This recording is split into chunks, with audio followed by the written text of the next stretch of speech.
All right, so we're back once again here with Leo Rappaport. We had a nice session, a nice discussion last time. Got some nice feedback from people. I think you wanted to mention some feedback that you got.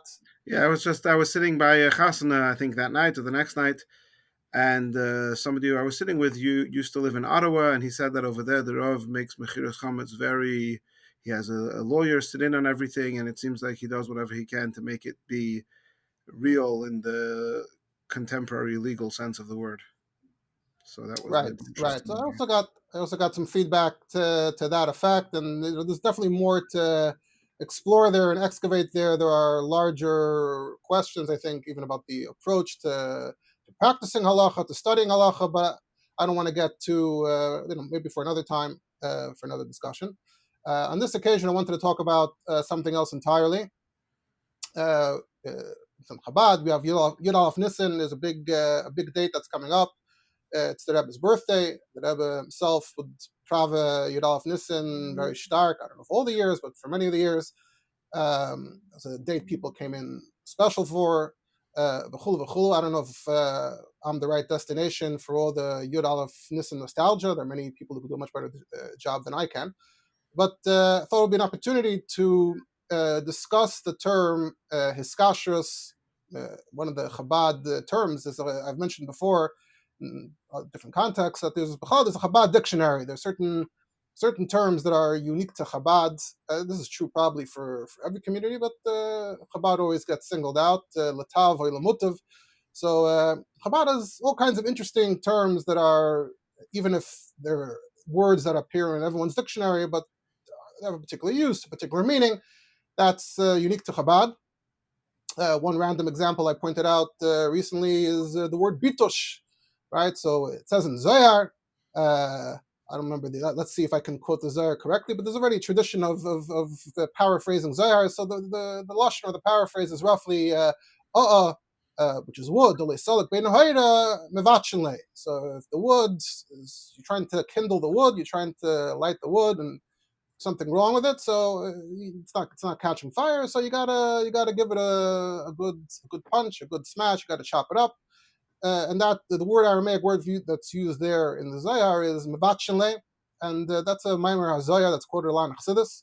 Allowed to focus, and there's a whole layer of Zohar within Chassidus. That's a pretty important layer. We're not all fully always aware of the context, the origins, but it's there.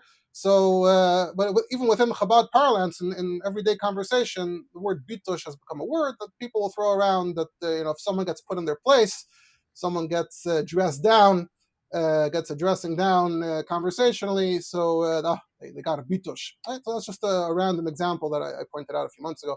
But if I was focusing on it, I'm sure we could come with a word a day. We could do a word of the day series of Chabad word of the day. We're not. There are words. I'm not talking about words that arise more organically, conversationally within the yeshiva world, the Chabad yeshiva world. There are random words, slang, We were stuff. recently on a WhatsApp group that we're both on. Somebody wrote Tach, and somebody asked him what does Tach mean, and he wrote it means thank you in Chabad. Right. So the Rebbe used to write Taf Ches in response to many, many letters, and presumably it stood for Shues Chen, but maybe it also stands for Toita Chama sometimes. Uh, so that also became, so Shues Chen is a pasuk in Navi, but that became the Rebbe's calling card, the Neskabel V'tach. And so that also makes the leap into slang, into conversation. Chassidus Shabachar, and it's not everyone, not something that everyone uses, but Chassidus Shabachar in the right subculture could absolutely say tach, and will be understood. So there are many such examples. Some of them are more significant, some of them are less significant. But one major word for sure is the word hiskashrus. That's a word that is used in Chabad a lot. One of the top words. If you have to make the top 10 Chabad words that have unique Chabad meanings and are important and very central to being part of Chabad, to understanding Chabad, hiskashrus, and other forms would be to be makusher, lihiskasher, things like other forms like that. So that's a very common term. I believe Everyone, in other kreisen where they focus strongly on their connection to their Rebbe, they use the word dvekus. right? So dvekus might be a word they use. So that itself is interesting sometimes to watch the evolution, even from the first dar, of which tzaddik, which group used which words, and which word comes to be the one to be used. Right. Another word that other Chassidic Kreisen use a lot is Slavus. I think they even pronounce it sometimes Hislahavas, with emphasis on the Chat of Patach, which I don't know how Oisgehalten TikTok wise that is. So, and if you look in earlier You Chabad the Dreitis, I think the word Hislavas was used a bit more back then to describe davening. But as time went on, maybe there are identifiable reasons. It's not a word that you hear in you're Chabad thrown around, bandied about, huh? you're reminding me that I once observed the Lubavitcher and a Breslover talking to each other, and they didn't they were talking about something which the Breslover was referring to as hisbodedus, and the Lubavitcher was talking about hisbonenus, and they didn't realize that they're not talking about the same thing. Right, especially if one of them has a cold. So Yeah. his boy knows his boy did this. Right, right. So those are that his is still a pretty strong Chabad word.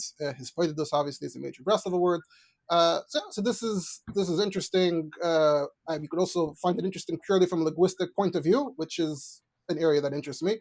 But of course, it's the key to understanding the sprach. And the sprach is the key to understanding the concepts of a particular group. Uh, just to go once again, just a bit off on a tangent.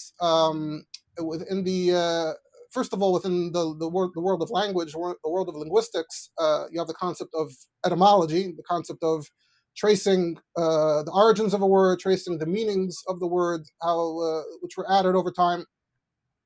And then also, more specifically, within the world of philosophy, you could say, there will be philosophical dictionaries. There are certain terms that have come to mean certain things in the world of philosophy, and there will be philosophical dictionaries. And even specifically within the Jewish world, this is not necessarily such common knowledge, but in the wake of the Rambam's influence, and his Talmidim, his Makablim over in Provence, the Ibn Tibbons, uh, essentially an entire vocabulary that we take for granted today had to be invented, had to be coined and introduced to Hebrew. At the time, strictly technically speaking, it was to approximate terms that already existed in Arabic, in the philosophical world in Arabic, which ultimately was derived from the philosophical world in Greek. Ibn Gibbon And has a whole Tama where he discusses some of those words, right? Right, so there's an entire chibur from Ibn Tibbon. I think it's called Pirush Hamilim Hazaris, Hamilis Hazaris, something like that, where he introduced a lot of the words to the world that we take for granted. A very basic word he introduced is teva. The word teva. So people have pointed out that maybe there's a Gemara in Nidda that seems to use tiva somewhat closely, but it was not a word in the vocabulary till Ibn Timmon came along and said, okay, from now on, there's a concept in world of philosophy of nature. We need a word for that. The word we're going to use is going to be tava, and then everyone said, great, we're going to go with that. Often, if you pay attention, the Rambam, even in Mishnah Torah, people have pointed out that Rambam in Mishnah Torah is the great translator, because essentially you can look at his work purely through the lens of translation. He took an entire corpus of Gemara in Aramaic and he rendered it all in Hebrew. He did a lot of translation. He had to make a lot of original choices in his translations. But also in the parts of the Mishnah Torah that are a bit more philosophical, he also had to use words, coin words, to render those philosophical concepts. One example I saw recently is this famous Rambam, Hu Amada, Hu Yedea, Hu Yedua. The article I was reading pointed out that the word seichel had not been invented yet, right? Everyone knows the word seichel. It's not even always seen purely as a philosophical term. It's used, even small children will say, where's your seichel? It's used very colloquially. But the word seichel simply had not been invented yet, had not been coined yet, to, again, approximate certain terms in Arabic. One of the words in Arabic was akal, and maybe another word was ilm. Those are the two, I think, Arabic words. Not that I'm an expert on the Arabic. And what's interesting is this person pointed out that the Rambam in two of his Arabic works, both Pirush HaMishnayos and Moreh Nevuchim, repeated this phrase of Hu Amadu Hu Yedea, but in one he used the term ilim, and then one he used the term akal, at the three forms of those respective words. And and those words have somewhat different meanings in Arabic, and that raises the question of what did he mean when he used the word Mada? And is Mada perhaps his stand-in for the concept of Seichel before the word Seichel was invented? So that's not something you would necessarily realize would occur to us without learning about it, looking it up, studying it. So there's a lot going on beneath the surface in language. Hope we didn't go too too far, of course, here. But that's all to say that I think, in a certain sense, we could stand to have a Chabad philosophical dictionary, and that includes the etymology of words and what they mean, and where they originated and what they meant before, and what meanings they acquired over time. And Hiskashrus is one such word, and that is a word I wanted to talk about today. And I wanted to point out that Hiskashrus actually has a origin and a history that predates Chabad. And this meaning, this parallel meaning, was actually still very much actively in use up until about 100 years ago in just standard, normal, everyday contexts. And only more recently, in the last 100 years or so, has faded away and has now left Hiskashrus to feel and mean just this unique Chabad meaning, to have this unique Chabad sense. Whereas I think by understanding the original meaning and context of the word, it could actually shed some light and some perspective on what the word meant originally, even within Chabad, why it was chosen, why it was used, what it came to mean. Often this happens a lot in English as well. You learn the etymology of a word, and then you just have that much more of a precise understanding of what you mean when you're invoking the word, as opposed to just going off vibes, right? So We most of us recently don't learn. Hmm? we recently discussed what the etymology of Hediot, Nikra Hediot, could have Right. So on how many understanding those people halachas. necessarily? Right, right. So how many people necessarily realize that the word hedyot and the word idiot are have the same origin? They both have the same Greek origin. In fact, in Ivrit today, they're somewhat cognizant of the fact that hedyot and idiot, they imported the word idiot from other languages, from Western languages. So now they have hedyot and idiot sort of simultaneously. They could mean the same thing potentially, but they each took it to a completely different route to get there. But this, I was invoking that to actually explain the halachic concept of a hedjut, but that's for another discussion of the time that we have. You know, Otherwise, if I chase every Maimer Hamuskar, I don't know if we'll ever get to the Nakuda, to the Inyan. All right, let's get to Uh, it. right. So the title I was thinking of going with for this video, as usual, we have to find the right clickbait title. So the title I was thinking of going with is something roughly to the effect of Hiskashrus doesn't mean what you think it means. Something like that. Intriguing, maybe. Uh, so, like I already introduced, Hiskashrus has a history and an origin before it began being used in Chabad. And I happened to just run across it in this sense twice in the last 2 weeks. I have a habit. I try to go through tshuvas, maybe a tshuva or two every day, often as a trick, as a shortcut, which I learned from someone else. I picked this up from someone else. I don't remember his name exactly correctly. I don't want to get his name wrong. So, but the trick, the shortcut is you search that date in the database Barilan, you search that day's date, and that way you're able to it gives you a nice random selection of chuvas from across the eras, across the centuries, geography, and then you can choose, look at the topics and see what topic is of interest. So of course, there's always the short, easy ones, the cute ones, but then you have the long, heavy ones along a guna tshuva or some other complex dispute. So I do try to do that as often as possible. And so last week I was looking at a tshuva relating to an agun ataka, a lengthy tshuva in the Shalos Tshuvas Agudas Ezov of Margolius of Tiktin, if I recall correctly. This is around the Tov Kuf Pays, the 1820s. So there was this fellow who vanished. He had very distinctive simonim, and they sent a shliach out to search if anybody had seen him. And they reached the area of Kozhnitz, Zelachov, and people said, "Oh, someone like that did pass through here 3 years ago, and he ended up in a certain town in the area, and we believe he died there. So you should really check that out, track that down." And then the nearby, the Av Basin of Zelachov went down in person. Back then, the local Bati Din took these cases very seriously. They would do their investigation. They would record the Gvias Eidos. They would write transcripts of the testimony of all the people that were relevant to the case. And then they would forward those Gvias Eidos, those transcripts, to the bigger Paiskim if it was a complex case. And many Shas Tshuvas tend to have these Gvias Eidos. Often they're in Yiddish from around the 1500s through the early 1900s. We find many such Shas Tshuvas, especially in cases of Agunas or other such cases, where they actually have full transcripts of what the witnesses said in Yiddish, which is fascinating in its own right.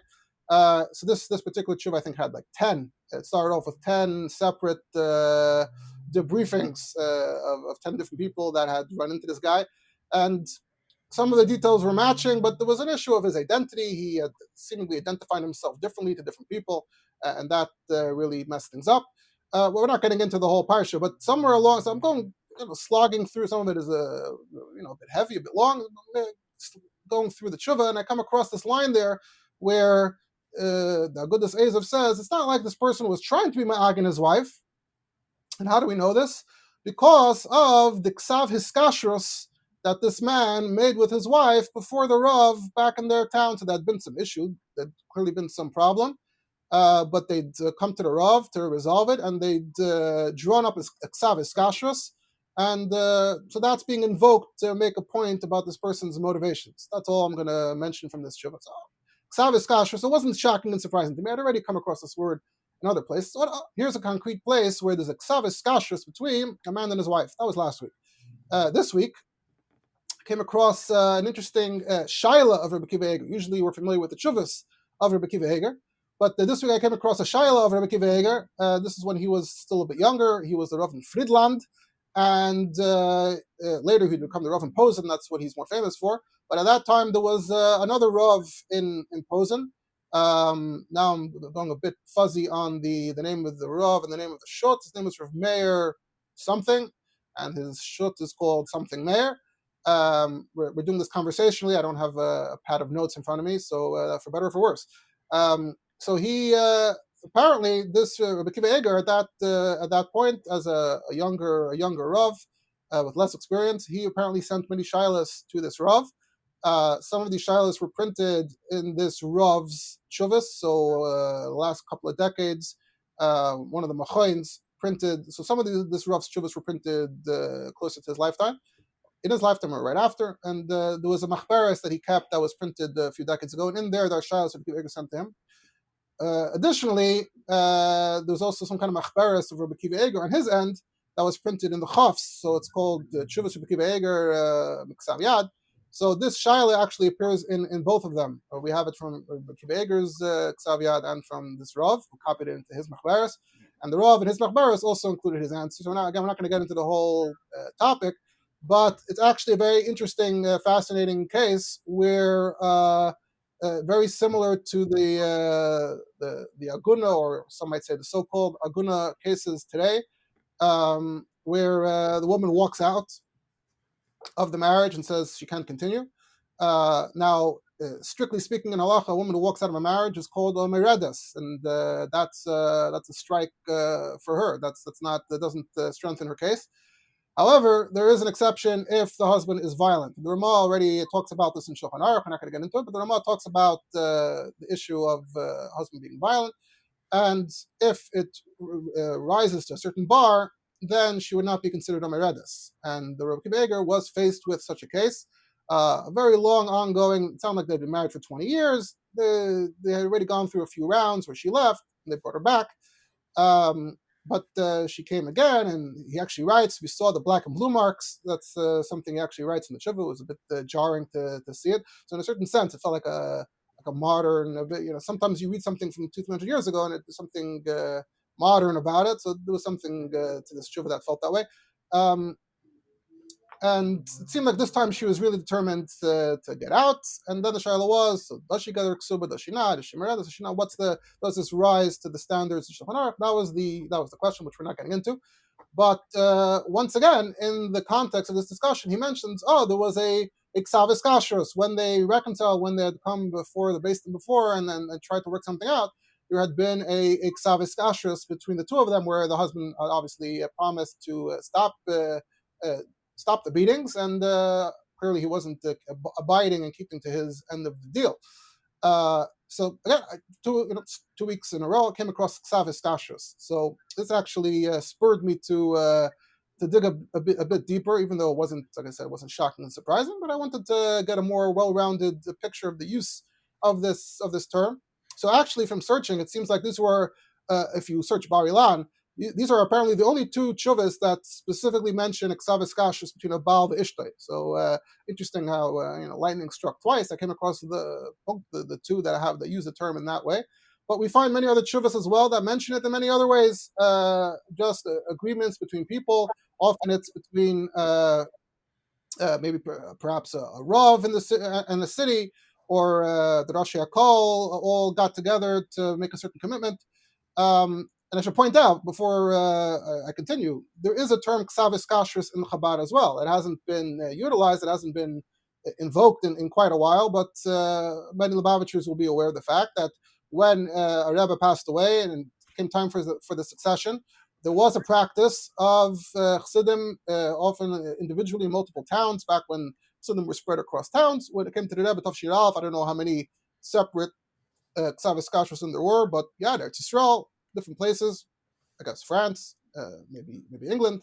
So there was this concept where you drew up a letter and they wrote Kedusha Sadinenu on the new proposed successor, and then people signed their names. So the concept of Ksav Hiskashrus actually exists in Chabad, and the term used is Hiskashrus. I would assume that through today's lens, so it would be understood to mean a document in which we all offer our Hiskashrus in the Hasidic sense. But this is where the two concepts, I think, come closest to each other, and that we find that Ksav Hiskashrus was a common term in other contexts as well. And essentially, if you you drill deep enough, what you realize is that Ksav Hiskashrus actually was simply the old term for really any contract. So in halacha, you have particular shtaris, you have a shtar ksuba, you have a shtar gittin, maybe you have a shutfus. There are certain existing concepts that are already there, already in place. But it seems like there really isn't another proper term historically in Hebrew, in halachic terminology, for just a generic contract that doesn't fit into any of those existing categories. And in fact, if you even if you look in early modern Hebrew, so modern Hebrew through the 1920s, the original term for a contract in modern Hebrew was actually Ksav Hiskashrus. So if you search the National Library of Israel's catalog for Ksav Hiskashrus, you'll find in the 1910s, 1920s, when authors signed a book deal with a publisher, that was called Ksav Hiskashrus. When Rothschild was funding Yishuvim, Moshavot in Eretz Yisrael, they had Ksav Hiskashrus. When Petach Tikva was opened, I believe to be a from Moshav, there was a Ksav Hiskashrus. I saw recently that Rabbi Yashiv, searching, I saw Rabbi Yashiv in discussing there's an Isser to be Megadol Behema Daka Eretz Yisrael. You're not supposed to have sheep and goats in Eretz Yisrael. So how does that actually translate? How does that work in the modern day? So that was not getting into that question, but so he mentions that, of course, Rabbi Yashiv himself was straddled the pre-modern, modern Israeli state, that era, and the modern era. So he mentions that he saw the Ksav Hiskashrus of Petach Tikva, and they had Gedolim that. Oh, did I lose you there? Okay, I guess I'll just continue, and hopefully okay, there you are. So then they had Gedolim review their ksav, or the takanas when they got together. So he mentions others, the Ksav Hiskashrus, and what they wrote about this issue when they started Petach Tikva. So at some point, the modern term chozeh replaced Ksav Hiskashrus. Right, exactly. So then the modern term chozeh replaced it. I did not have a chance to I wanted to check when that word was coined and by whom, and what happened there. But obviously the word chozeh is now the word that is used, but it's a purely modern Hebrew word. It was not used in halacha, and I guess until today, I don't know if you can consider it, if you start making distinctions between Lashon Kodesh and Ivrit. So I don't know if chozeh has ever become proper Lashon Kodesh lefi those that make the distinction. But even today, actually, if you look online, first of all, if you look in Israeli dictionaries, they still have an entry for Ksav Hiskashrus, and they write that it's a chozeh, a contract, an understanding. Also, I actually searched online and I found there still are contracts today. Perhaps I found a particular institution of higher education in Israel where it said on top, it said on top Ksav Hiskashrus, and in the text later on, it said, you're abiding, you're agreeing to everything in this Ksav Hiskashrus. So the term actually is still there. If you search Chozeh and Ksav Hiskashrus, you'll see many Israeli legal websites, lawyers that throw up a website to show up in the results. They'll say Chozeh is a Ksav Hiskashrus.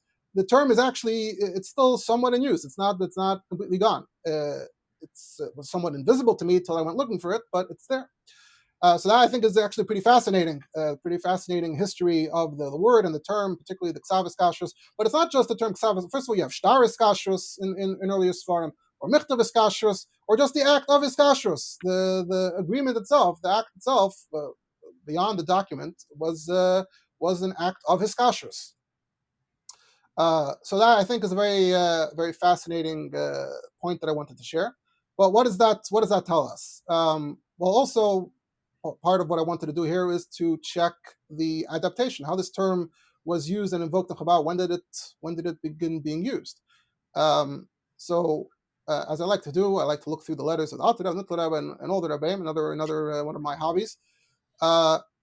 So I don't have to look back again at the Alter Rebbe. I don't think the Alter Rebbe used it too much or in ways that are so directly relevant to our conversation. However, if you look in the Mittler Rebbe's letters, and the Mittler Rebbe has many very interesting letters, very expressive letters. Mittler Rebbe, to a certain extent, you could say if Meg Zogin, he wore his emotions on his sleeve, he would be very expressive about his emotions and feelings towards the Chassidim, if he was happy, if he was unhappy. We don't necessarily have that from Tzemach Tzedek, Marash, etc. But we do have that from the Mittler Rebbe. So we actually do find that the Mittler Rebbe already b'chaye, the Alter Rebbe began using this term Hiskashrus in reference to his father in Tafkuf Ayin. I don't know if I can say famously, but the Alter Rebbe's home suffered a fire in Tafkuf Ayin. Tafkuf Ayin in general was a very busy year. The Alter Rebbe traveled deep into Ukraine to raise money to deal with displaced Jewish families at the time due to a decree of the Tsar. Not going to get into all of that, although that itself is also pretty interesting. And at the time, the Alter Rebbe visited Berditchev a few times, spent some time there. And the Mittler Rebbe actually mentions in this letter from Tafkuf Ayin, in the wake of the fire, he was essentially being Ma'ir the Chassidim that we have to step in to help the Beis Harav. So he actually mentions that there's already talk, people in Berditchev have made an offer to the Alter Rebbe to move to Berditchev. And the Alter Rebbe may be entertaining it to some extent, which would be terrible, awful. We can't entertain that possibility. Imagine the alternate history if the Alter Rebbe had moved to Berditchev. Things would be different. What would be different? I don't know. But the Rebbe Yitzchak had just passed away. I guess they were on the market. They were looking for potentially the Alter Rebbe to come and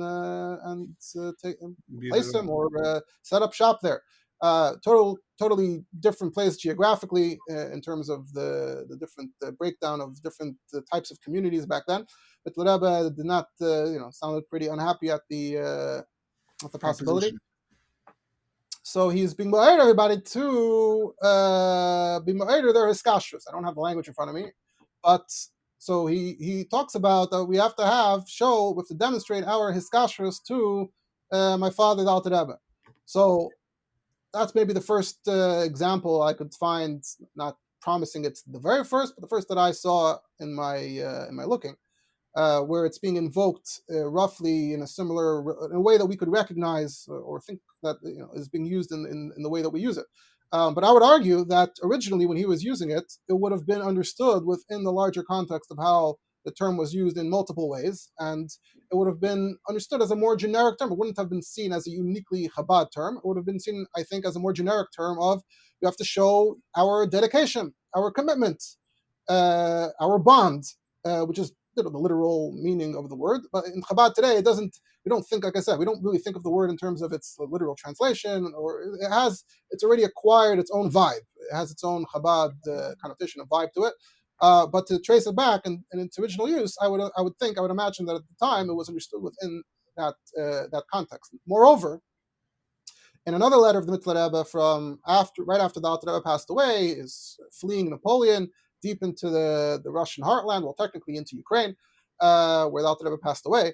So the Mittler Rebbe wrote a long letter describing the whole parsha, Halal, I've pointed out recently that I think there are many parallels, unexplored parallels between the Mittler Rebbe and the Frierdiker Rebbe. Both tend to write at length in a very descriptive way, a very emotional, a very evocative way. So that's something I've mentioned, and maybe another topic for another time.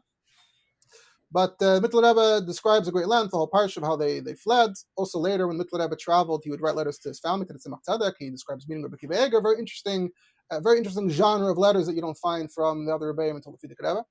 Um, so the uh, the Mittler Rebbe is writing about the parsha was still in its midst. Napoleon hadn't been fully defeated, I don't think, at that time, although I think he was already withdrawing. We have Munshine wrote a book, Hamasa Ha'achron, which has a very nice chronology if you want to get the exact chronology of what happened when. So the Mittler Rebbe writes there about how the Alter Rebbe at this time was being very patriotic. He was speaking out very strongly about how we have to support the Tsar, and the Tsar is far more preferable over Napoleon, and all of that, which is also its own parsha, which we won't get into. But in that context, the Mittler Rebbe says, so even now, as things stand right now, we have to be ma'ir our Hiskashrus to the Kira, to the Keser Yoram Haidai. So he uses that word Hiskashrus, and he's using it towards the Tsar, that we have to, obviously we know the famous story of how Ramesha Meisels was sent out to Rebbe, had some active involvement in the war effort. We know that when he fled, he had special documents that allowed him to free passage into Russia, even when Jews were not allowed to. So there was some strong government connection there. And the Mittler Rebbe mentions we have to be bechazik our Hiskashrus to the Keser. We could summarize that it's true to say that in the two examples that you gave from the Mittler Rebbe, the word Hiskashrus means commitment. Commitment, dedication, patriotism, bond. And it's funny. It's not a word that I heard growing up in Chabad, but there are different factions within Chabad, and I've heard, at least from others, that there's another faction in Chabad where maybe the word patriotism, or at least the vibe of patriotism, has a stronger association with being connected to the Rebbe, or perhaps the concept of Hiskashrus, which is an interesting word to use in terms of defining and translating and considering what the term means and represents. So that's essentially what it seems to have originally meant. Like I said, I think at the time when the Rebbe used it, it would have been understood within its wider meaning and its wider context. And the same goes for the concept of Hiskashrus. That's probably the most formal way the term was used in Chabad for a long time, because we don't really find it being thrown around. Even after the Rebbe used it a few times, you don't find it. There's no evidence that people were talking about Hiskashrus. We have to have Hiskashrus. I think the Frierdiker Rebbe is the one who picks it up and begins using it in the way that we're more familiar with. So the modern history, I think, begins with the Frierdiker Rebbe. You have to check the Rebbe Rashab again. Of course, this entire time, Hiskashrus is being used in other ways in Chabad as well. So, for example, Hiskashrus could be used to refer to your connection with the Eibishter, to be miskasher, to have Hiskashrus. It could also be used in terms of hisbaininus, to be miskasher to the Inyan. You have full Hiskashrus, verbunden mit the Inyan. I think I believe in Tanya you have bekesher amitz v'chazak in the context of understanding something, Right, so many variations of kesher and lehiskasher, lekasher are clearly a very useful and oft-used word in Chabad in many ways. And hiskashrus, in the context of the connection to the Rebbe, is just one of them. So there's a larger Chabad context, and then there's the larger general context that I was discussing as well. So the Frierdiker Rebbe does begin using it a lot more. Obviously, it was at a time when he took over, when he assumed the seat of the Bistva. Chabad was in shambles for many reasons. Obviously, the Soviet Union had already been launched. Rebbe Rashab already passed away in exile, in part due to that, fleeing the Germans and being stuck under the new Soviet regime. And Frierdiker Rebbe was trying to pull people back in, and get people to buy in, to participate, and back then that could have meant being Meifetz Yiddishkeit and all the activities of the Frierdiker Rebbe. And so that would have been a term that the Frierdiker Rebbe had started invoking much more to be aware of people that you have to strengthen your bond, you have to strengthen your connection, which is the term that's used for that is Hiskashrus. And the term was used so much that we find is, of course, the famous Hayom Yoim from Sivan, which is based on a letter of the Frierdiker Rebbe from when he came here in Tafshin. Someone wrote to the, I think the name is omitted in the Hiskashrus. Someone wrote to the Rebbe, to Frierdiker Rebbe, asking, and the Frierdiker Rebbe writes, you're asking, Hiskashrus, what does Hiskashrus mean, or how could it occur? How could it be if you never met me? So this is what Hiskashrus means. I think maybe the Hayom Yom it's a bit abridged. You look in the letter, it's a bit longer, but the famous line is to learn my Mamara, my Sikhs, to verbring with Chassidim, which verbringing and his va'adus are another two words that we could have a discussion about their histories, but add it to the list of things for another time. But they are words that existed previously, and in the case of Farbreng, still has other meanings in other places, and his va'adus is not really necessarily used that much more, but was actually used pretty commonly before. So we see this the term come into sharper focus into how it's how often it's invoked, how it's sort of taken as a stand-in for the very basic bond between a chassid and the rebbe, and then ultimately at some point, like I said, it came to almost have this unique Chabad meaning, especially as the older meaning fell away or faded away. Uh, but that actually still leads us to this question of, so what is Hiskashrus? What exactly does Hiskashrus mean? And so I wanted to I don't share. know if this is I don't know if this is where you're going with it, but it could also, in other words, there's Hiskashrus to the Rebbe, and then there's Hiskashrus to the community of Chabad. Like, are you part of this community? That seems to also be included, in the sense that the Frierdiker Rebbe is using it and trying to pull people into his activities of Hafarat Sayadus in the Soviet Union.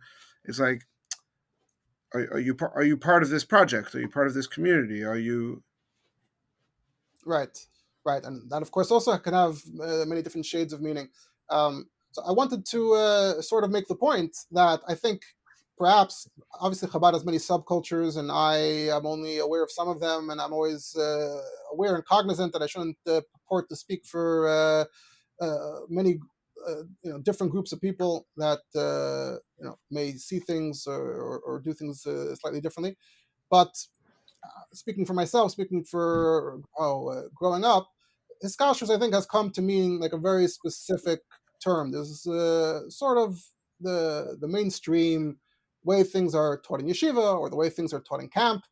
If I mention in camp, I'll throw in an anecdote, which maybe a little thought provoking, a little challenging, but someone outside of Chabad just reached out to me, was in touch with me, and he mentioned that he has some kids that he's in touch with that come from some kind of nominally Chabad Makurev background, where there's some affiliation with Chabad but not fully. And then these kids, they can either go on to just go to college, or maybe go on to not Chabad yeshiva, or maybe to Chabad, but at least somewhere along the way they'll be sent to Chabad Moistus or Chabad camp. And the kids were coming back and saying, the kids, the staff in camp told us that we should do mitzvahs for the Rebbe, or something like that. Now, we broken telephone here. I don't want to, I have no idea what people are saying and how they're saying it. But that was how it got back to me. That's what they were told, and it didn't seem like these kids took it the right way. They didn't seem to appreciate what that meant, and why that's being said. So in response, I said, I think, to just to give a bit of context. So I don't think historically, my impression is historically, I don't think more than 60 years ago, I don't think that's what children were being taught. That's how children were raised. I think originally this came from an era in which there was a very strong sense of, we need to give the Rebbe nachas. Literally, we need to send in reports to the Rebbe, and if we send in a good report to the Rebbe will have nachas. Um, and so that's why counselors went to camp. They went to camp to give their menachas and to send their menachas reports. So there was a very gashmiistic, concrete sense to the fact that we have a relationship with the Rebbe, not necessarily a very close, intimate connection in the visible sense, but we have a strong connection, a strong bond, and surely the Rebbe will be happy. So maybe even if a child came from outside of Chabad or from a not such religious background, so to give them a bit of extra Chaya, Chayas, it's, let's see how many mitzvahs we can do. We'll send the duch to the Rebbe, and the Rebbe will have a lot of nachas. So in that sense, you're doing it for the Rebbe in the sense of, to make your parents proud, to make the Rebbe proud. You have a connection with the Rebbe, which is, I think, a concept that is relatable. Like I said, make your parents Just proud is just to definitely a clarify, concept. Your parents, you're using duch in the Chabad context that it means report, not a another speeding right. ticket. Well, it's in modern Hebrew as well. The din v'cheshbon, Rashi Tevis doch, and then I believe in modern Hebrew it's usually referred to like a speeding ticket is kibalti doch. right. But I think also maybe within the government, a government report might be also be called a doch. But yeah, another interesting term. Uh, so people were encouraged to write reports to the Rebbe, and so I think it had a more concrete, visceral, plain meaning at the time. Obviously, a lot has changed since then. I'm not getting into that whole sugi and parsha, and obviously, most Lubavitchers, each in their own way, try to keep things going more or less in a way that's as close as possible to the way things once were. So I think that's where that type of language is coming from. But without all that context, for someone from outside of Chabad, it just doesn't even sound like what is that? What is that supposed to mean? Uh, Using that as an example of, for some, that may be the standard, that's the standard language, that's the standard way of talking, the standard way of thinking, although I still think there's a large range of what that actually means to people or how often they invoke it to themselves or how often they invoke it to others. It's hard to generalize. But there's a sort of default, at least within the camp atmosphere, there's the default camp gang, mahalach, so there is a bit of like a default of this is how we talk, this is how we do things. So I just want to point out that Hiskashrus as a term doesn't necessarily have such a strong specific definition, and it seems to have a perhaps larger, looser definition, and it encompasses everyone's connection to the Rebbe to whatever extent they have a connection. Obviously, the Rebbe would always speak about how the Rebbe is not just the Rebbe for Chabad, the Rebbe is the Nasi, the Rebbe, we're not, this is something the Rebbe emphasized. The Rebbe clearly thought it was important for him to have a connection to every Yid in Klal Yisrael, for every Yid in Klal Yisrael to have a connection to him. But I'm sure the Rebbe, built into that, it was accounting for the fact that not everyone is going to be a card carrying Lubavitcher in the same way. But everyone can have some kind of connection with the Rebbe. Even people who don't identify as having a connection with the Rebbe could still, they might find a certain aspect of his Torah of interest. Maybe it's the Sichas and Rashi, maybe it's something else. Plenty of Yidden have at least some kind of connection. There are certain families who meet, they have no overt connection to the Rebbe, but they'll say, oh, my father was born from the Brach of the Rebbe. Definitely have Binyan experienced. has man grama, we could mention many people who have a stark geschmack in the Rebbe's Haggadah. Oh, the Rebbe's Haggadah also is its own unique, interesting work. It's written before the Rebbe became Rebbe, but still something, although the Rebbe kept on adding updates to it after he became Rebbe, which isn't so well known that there actually are layers within the work. So Hiskashrus is essentially a looser, larger term in my understanding, my conception of it, and it encompasses everyone's connection to the Rebbe, each in their own way, particularly if one is a member of the Chabad community, identifies as Chabad. And I think the Rebbe, I think this was, if you actually uh, uh, approach it from that perspective, I think it becomes pretty evident that the Rebbe accounted for that in his relationship and his connection with many different types of people. And there are many different types of people who identify themselves as Chabad, and it came in different shapes and forms and sizes. There's definitely like I said, what is sort of tends to be identified as the mainstream, whatever that is, whatever that means, whatever that's come to mean. But the Rebbe had all kinds of interesting, unique connections with people, even with people within Chabad, not just people outside of Chabad, where you could say that's a different mode of connection. But even within Chabad, if you actually approach it from this angle, from this perspective, I think it becomes pretty clear that the Rebbe had all kinds of different dynamics, different unique connections with people. And they were all mikushar, they were all connected. They had hiskashrus. I'm just emphasizing the word differently so you can think of it as a proper Hebrew word. They all had their bond, the connection with the Rebbe, and for some it was very powerful and encompassing, but they could still take a different form. And I am not aware of a place where there's one specific, the only one correct definition is given. This is not to obviously this is not to be greidea. We're not here to diminish. This is to be moistif, to encourage people who, let's say, perhaps don't fully relate to the the default option, perhaps you could say, that's given. Uh, just to be to encourage, to be more people that really any kind of connection that speaks to you, especially if you can find that template within the Rebbe's interactions with other people, is a worthy template for being connected to the Rebbe. Obviously, there are the standard takanas of the Rebbe. There's learning the Chumash Talmud Tanya, there's learning the Rambam.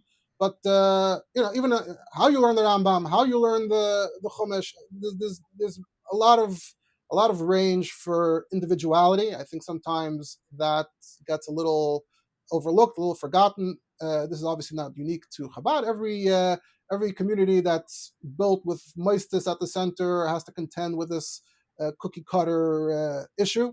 I'm all before moistus like this were invented. I think it was more of a given that there was a very large range, many different modes and levels of being connected. The Rebbe himself would often refer to the term Spitz Chabad, and I think 90% of the time when the Rebbe referred to it, it was kind of ironically and sarcastically, and not so approvingly, and that's its own interesting topic and conversation. But the term Spitz Chabad implies that there's some are Spitz and some are not Spitz. Of course, Spitz has also come to be its own slang word beyond the way the Rebbe used it. Interestingly, I've actually looked it up, and Spitz Chabad was actually a common term in Chabad, or even beyond Chabad. Even long before the Rebbe, you can find in the Hebrew press, the early Hebrew press from the 1880s already, you'll see occasional humorous references to Spitz Chabadnikas. Sometimes they'll say, "Oh, in this community there were two shows. There was the Chabad show and there was the Spitz Chabadnikas." Whatever the precise meaning and distinction was.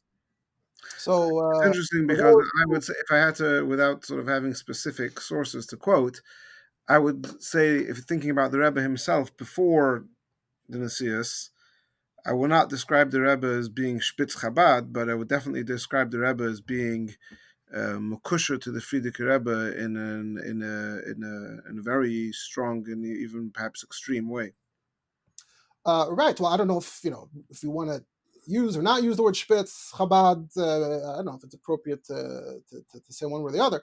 But I think that is a good point about how I think that the Rebbe himself at the time would have stood out on the one hand for being quite different than most of the others and not walking down quite the same path, being very unique and different. Not everyone necessarily appreciated the Rebbe or understood what the Rebbe was at the time. On the other hand, obviously, the Rebbe had a very strong, burning bond to the Frierdiker Rebbe that expressed itself in a multitude of ways. Obviously, the Rebbe dedicated his life, especially from when he rejoined the Frierdiker Rebbe here in America. He essentially dedicated the rest of his life to the Frierdiker Rebbe's Inyanim, and obviously thereby modeled the ultimate level of Hiskashrus. When these conversations come up, often people will say that we can't offer our own definitions. You can only whatever the Rebbe says, whatever the Rebbe's definition is.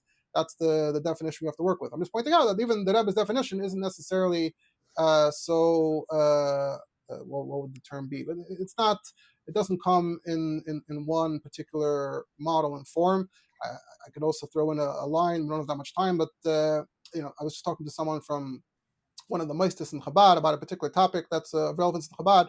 And they were talking about that we need a likut, we need an overview of everything that represents the topic. They said, to date, you have some Chabad Meistis that fall on one side of the issue, you have other Chabad Meistis that fall on the other side of the issue. So each side has released a likut that supports their side of the issue. And this, I think, is unfortunately the case in many subjects.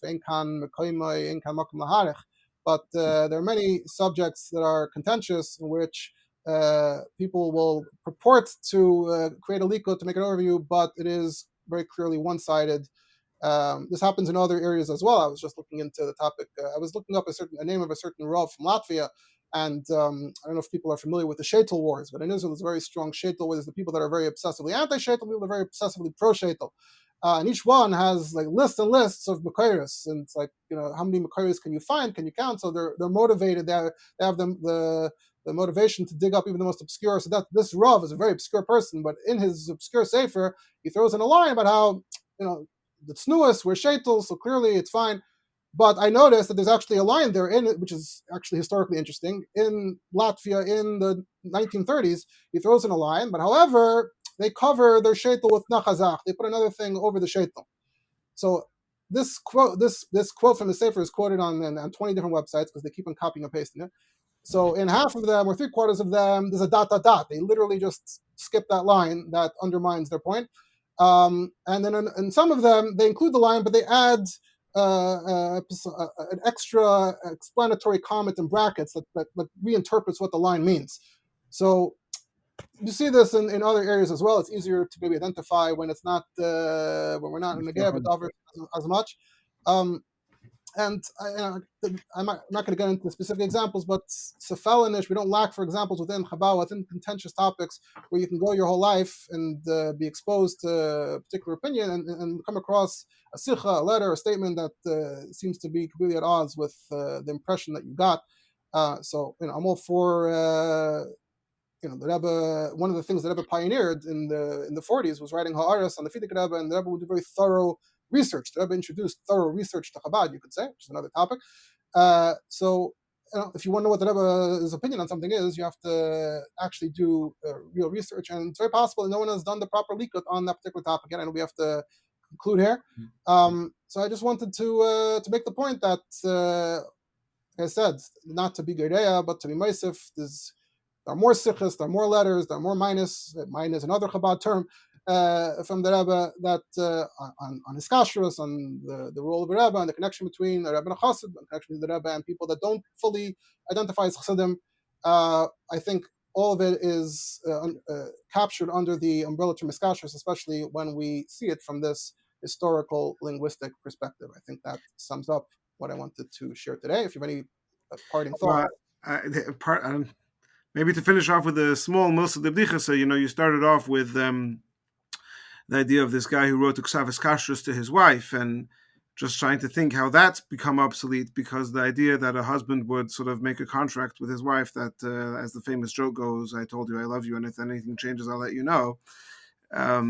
It's like it would be interesting to see to sort of understand what exactly was the nature of Hiskashrus between a husband and wife. Was it legal? Was it fiscal? Was it, what was the nature of it, and how did it pan out in everyday life? But maybe for another time. Yeah, that'll be a fun discussion for another time. And the history of prenuptial agreements is a topic I was looking into recently as well. Very also hidden, underexplored history of that. So there are all kinds of shtaris and Yoni Hiskashrus that we're not so familiar with anymore today, but could still be of relevance. All right, nitkasher od hapam. All right, yeah, yasher koyach, and we should all have a very meaningful Yud Aleph Nisan.